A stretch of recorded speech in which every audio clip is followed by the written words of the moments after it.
influence of the countries where they have people. So we honestly do not even know where they're from. They might not even be from Syria. Maybe they're coming from France. Maybe they're coming from Germany, correct, Russia. Or a state where they can easily enter the border. That's right. Typically, we see that through Canada.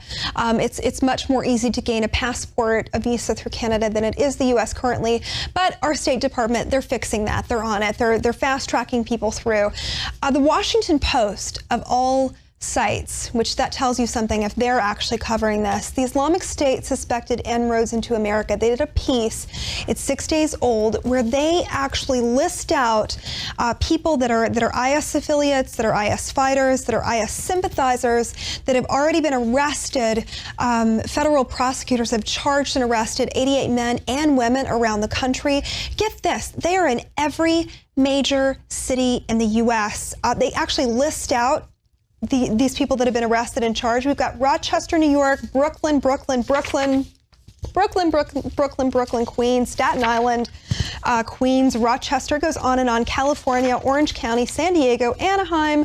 I mean, you name it, every major city. Austin is on here, Spring, Texas, St. Louis, Missouri, Minneapolis, Buffalo, Ohio. It's everywhere. We're seeing ISIS arrests. And these are the main, a lot of the main states where we're seeing them bringing in the refugees, and then lo and behold, this ideology is getting a hold of them, supposedly, or they're not coming in with it. Right. They're getting radicalized once they're already here. And there's actually a story out today at the Daily Mail several weeks ago. There was a man who left to go join ISIS, and then he put out an SOS email saying, "Come save me. I regret this. I'm through with this evil." And this was a guy that was going to an Ivy League school. He had a good life, a good future ahead of him, but for whatever reason, he was really disillusioned, and so he wants to go and join ISIS. So it's not the State Department saying, you know, oh, well, we just need to give them jobs and give them an opportunity, and then, you know, they won't go out and do this. No, this is their ideology, and he was a little bit disillusioned once he got there and said that this is not the Islam that I grew up with, that I knew. This is something evil. And it just goes to show that people are willing to join this group based on this Islamic ideology because they take this religion very seriously, much more seriously than we think. It's radical Islam. That's what we're talking about here. And Trump hit it on the head last night. And we've seen Hillary Clinton come out after this speech. You know, she was talking to a group in YouTube in Los Angeles. And she basically said, you're a xenophobe, you're a bigot. All the buzzwords. You're a racist. If you dare say, wait a second, we should vet, we should know who's coming into our country, we should understand and have proper security measures in place, especially since our own CIA director, John Brennan, is saying, look, an ISIS attack will occur on U.S. soil, similar to that which has happened in Turkey this week. We just don't know when. Right. And of course, they issued these warnings last year for the 4th of July. They said, don't go in large crowds. So we're probably going to be seeing those same type of warnings here for this 4th of July coming up.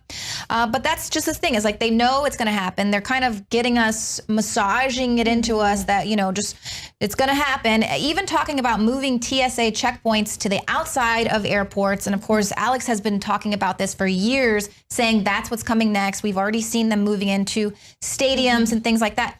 But if you know that this is going to be an issue, why such a pushback to try and vet people and try to stop this from happening? We can't close the floodgate. I mean, I'm of the belief, and I've been looking at these reports all morning to kind of have a conclusive number of whom we're letting in, from where, the amount. It's so inconclusive. It's so erratic. It's so schizophrenic, if you will. They're talking out of both sides of their mouth, and they keep saying, you know, this number, no, this number. Nobody really knows. What we do know is that there is a fast-tracked group. Now, I don't want to downplay the major humanitarian crisis that's going on with Yazidis. Yazidi Christians are being slaughtered. This particular number that I brought to you earlier of the one day, every single refugee they brought in is Muslim. And if you look at the percentage rates, it's overwhelming. We're not taking people that are being heavily persecuted, that are being, you know, dragged and raped and their husband shot in front of them. We're taking... Specifically targeting the Yazidis and the Christians, and they're the sex slaves because they're the infidels. And why is their crisis not of importance? We could make a plausible case for a refugee whose life is in imminent danger of being raped and murdered, beheaded if you don't submit as a sex slave. But you know what? We have this really special class, this really special group, and you'd think we would taper this mass influx given the fact that our own CIA I keep going back to that because it really, I want people to leave with this. He's saying it is going to happen. Now, the question for me is, Leanne, and I know a lot of people looking at this, is the Trojan horse, is it here? Is it too late?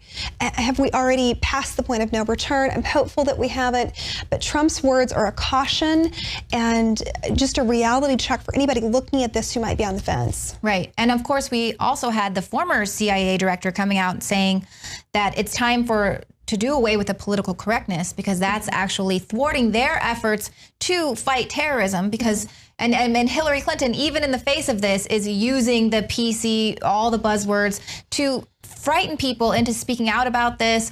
Japan is actively saying, we're going to go ahead and track the Muslim people that we do have here in our country, which is a very small amount of people because they protect their borders. But that's something that has been a big issue on the left. It forces people to be too afraid to speak out. So it does, it is a lot with this political correctness. And honestly, Trump has already smashed that narrative. Well, thank you very much, Margaret. And thank you all for tuning into the show tonight. If you're watching us on YouTube, be sure and hit the subscribe button. And you can also become a subscriber to PrisonPlanet.tv. Your username and password can be shared with up to 20 people at the same time, and you'll help support this operation. Thank you so much. We'll see you here again tomorrow night, 7 p.m. Central.